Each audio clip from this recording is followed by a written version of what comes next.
Vitalik Buterin was hacked, resulting in the loss of over $700,000 in crypto and NFTs. Fantasy Football NFTs get a price surge after Aaron Rodgers gets hurt, and if there's one thing big crypto companies like Coinbase and PayPal agree on, it's that the Lightning Network has a bright future. You know what also has a bright future? Aliens. I mean, lately we're getting nothing but proof that they exist. Our new extraterrestrial brothers. Welcome to Around the Blockchain, where we cover all of the latest crypto news that should be on your radar. I'm Hannah, and I'm going to catch you up on this week's events in the magical world of cryptocurrency over Crypto Brunch.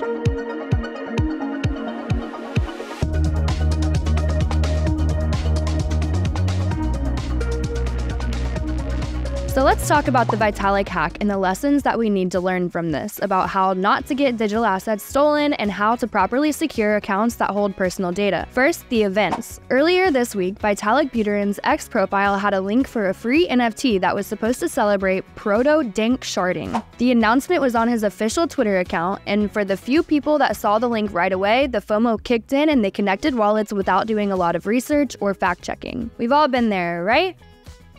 Hopefully not. Instead of getting a new NFT, many users had their NFTs drained, including CryptoPunk number 3983 that was stolen and has a value of $244,000 in total. The hack resulted in a loss of over $690,000, with 73% of that being NFTs. The hack happened because of something called SIM swapping, and if you don't already know, that's when somebody at a major phone company is convinced in one way or another to hand over your SIM card information. That then allows the person who stole it to gain control of somebody else's phone number and use it for two-factor authentication. Just days before the hack, ETH developer Tim Byko recommended removing phone numbers from X accounts, especially if you have a following over 10,000. The best two-factor authentication is not mobile SMS, but in more secure ways like app authenticators. Again, this incident has taught us that scammers are everywhere and they're finding new and more creative ways to steal your data. Another important lesson is to remove phone numbers and emails from accounts whenever possible and never use them as two-factor authentication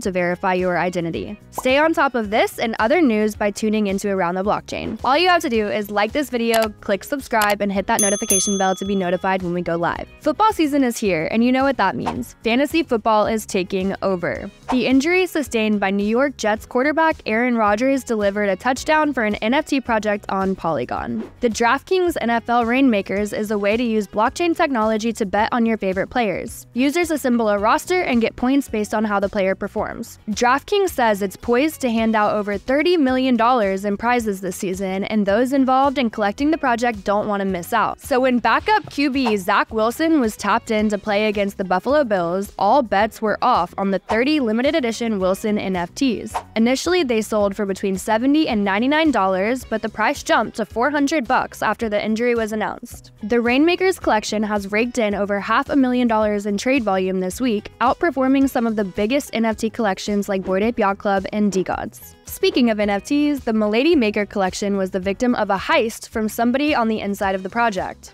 Surprised? This week, founder Charlotte Fang made an X post about how a developer involved in the upcoming Bonkler project siphoned $1 million collected in fees, which were earmarked for the creation of Remilia, an important part of upcoming changes for the Milady ecosystem. The hacker used the project's codebase and even hijacked the official Twitter account and demanded a large portion of the project's treasury and NFT reserves, even collaborating with other team members to do it. The project has found out who did it, and Charlotte Fang has stated that she's committed to reclaim all of the stolen assets. This is how she worded it. Needless to say, those who threaten the blessed kingdom of Remilia for mere financial gain will face a dramatic and just retribution without sympathy. This is some degenerate shit.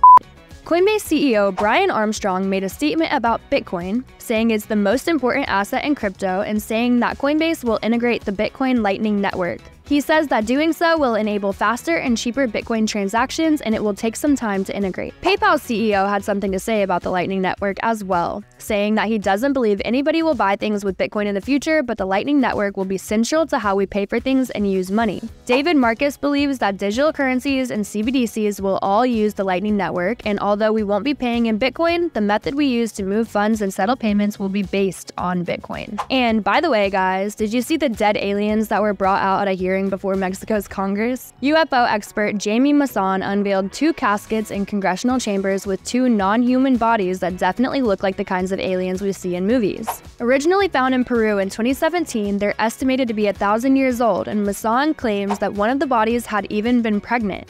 Okay, that's not exactly crypto-related, but what's brunch without some creepypasta? Don't forget that ATB goes live Monday through Friday at 5 p.m. Eastern, so make sure to tune in.